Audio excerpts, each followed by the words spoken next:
भारत सरकार के द्वारा किसानों से निर्धारित रेट पर धान खरीदी गई। उसके बाद में इन धान को चावल में तब्दील किया गया।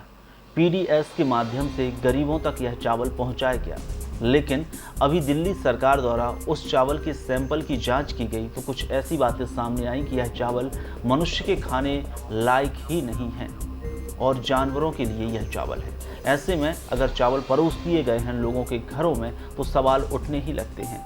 वहीं ऐसे मिलर्स के द्वारा जिन्होंने खराब किस्म के चावल जमा किए हैं उनके खिलाफ अब कार्रवाई हो रही है। बालाघाट जिले की 18 राइस मिल हैं जिनके मालिकों पर कार्रवाई करते हुए राइस मिल को सील कर दिया गया है, जिसमें मध्य प्रदेश कांग्रेस असंगठित कामगार के प्रदेश अध्यक्ष आशुतोष बिसेन द्वारा अमानक चावल जमा कराने वाले राइस मिल मालिक एवं चावल जमा करने वाले सभी सरकारी कर्मचारियों पर गंभीर आरोप लगाते हुए साफ कर दिया गया है कि उच्च स्तरीय जांच होनी ही चाहिए।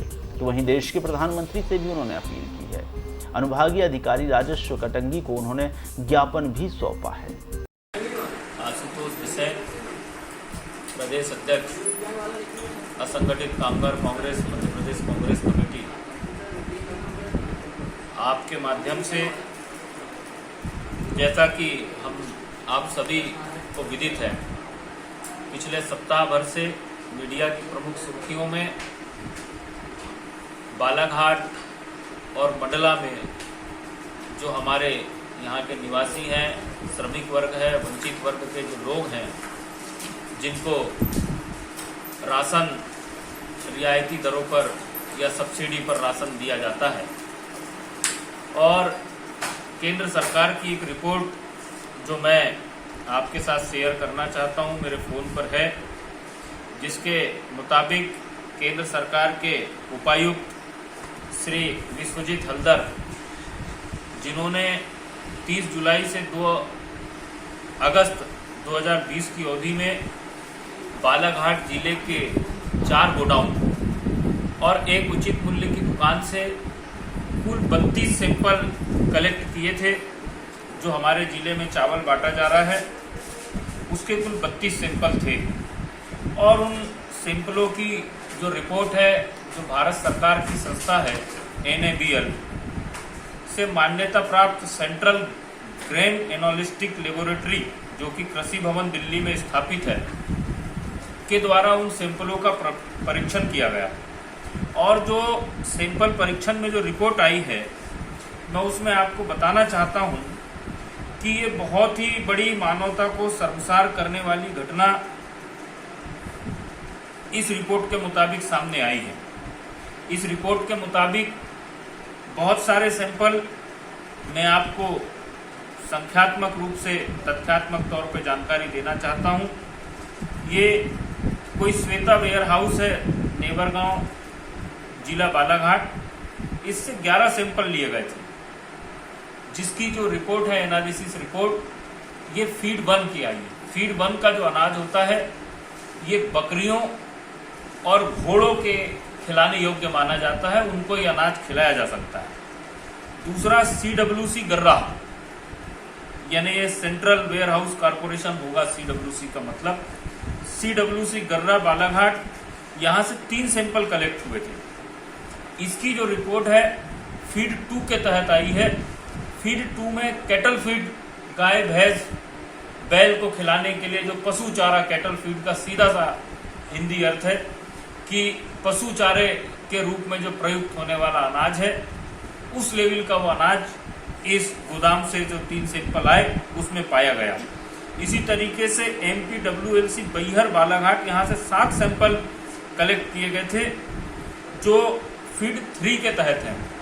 फीड 3 में जो सैंपल आते हैं अनाजों के, जो फीड 3 का जो क्लास है वो पोल्ट्री फीड के लिए होता है, कि जो पोल्ट्री पक्षियों का हम पालन करते हैं, मुर्गियां, बॉयलर, कॉकरेल जो लोग पालते हैं, उसके लिए फीड 3 का अनाज जो है वो रिकमेंडेशन किया गया है। और संगम वेयर हाउस कटंगी, ये डिस्ट्रिक्ट मंडला लिखा है, पर मुझे लगता है ये भी बालाघाट जिले के हमारे कटंगी में स्थित गोडाउन है।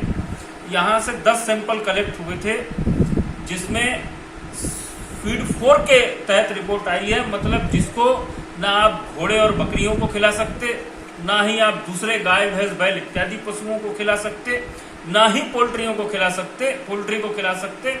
मतलब इनमें से किसी को भी खिलाने लायक जो अनाज नहीं है, उस अनाज को देने का काम मध्य प्रदेश की सरकार ने, यहाँ के राइस मिलर और अधिकारियों का जो सिंडिकेट है, इन लोगों ने मिलकर के किया है। और जो फेयर प्राइस शॉप है, यानी कि उचित मूल्य की दुकान प्रेम नगर बालाघाट वार्ड नंबर 6 की, यहाँ से एक सैंपल कलेक्ट हुआ था जो फीड 5 यानी वो और भी निचले दर्जे का सैंपल बालाघाट शहर में जो चावल बांटा गया है उसके तहत आया है। इन 32 सैंपलों में मैं थोड़ी सी जिला प्रशासन की, कलेक्टर की वो भी करूंगा, तारीफ भी करूंगा कि उन्होंने अपनी तरफ से कार्रवाई करने की कोशिश की। वो FIR करा रहे थे, परंतु चूंकि जो लोग इस पूरे स्कैंडल में शामिल हैं वो भारतीय जनता पार्टी से जुड़े हुए बहुत सारे लोग हैं और बहुत सारे पूंजीपति लोग जो इन सत्ताधीशों को पैसा खिलाते हैं, जिनके सत्ता के साथ साठगांठ है, ऐसे लोग इस पूरे रैकेट में शामिल हैं। एकाएक कल FIR जो की जाने वाली थी उसको रोक दिया गया और अभी ये जानकारी दी जा रही है कि जांच जो है EOW से कराई जाएगी, यानी कि आर्थिक अपराध अन्वेषण ब्यूरो से कराई जाएगी। तो साथियों, जो मेरा मांग है प्रशासन से कि अगर आपको EOW से जांच करानी थी तो पहले आप प्रकरण दर्ज कर सकते थे। प्रकरण दर्ज करने के बाद भी EOW से जांच की जा सकती थी, परंतु प्रकरण दर्ज करने से ही रोक दिया गया। इसमें राज्य शासन की नीयत पर शंका उत्पन्न होती है और ऐसी शंका है कि पूरे मामले को लीपापोती करके और निपटा दिया जाएगा। इसलिए मैं आपके माध्यम से, और मैंने आज चिट्ठी भी लिखी है SDM के माध्यम से भारत के माननीय प्रधानमंत्री श्री नरेंद्र मोदी जी को, कि वो इसकी उच्च स्तरीय न्यायिक जांच करवाएं। बहुत सारे लोगों ने CBI जांच की भी मांग करी है।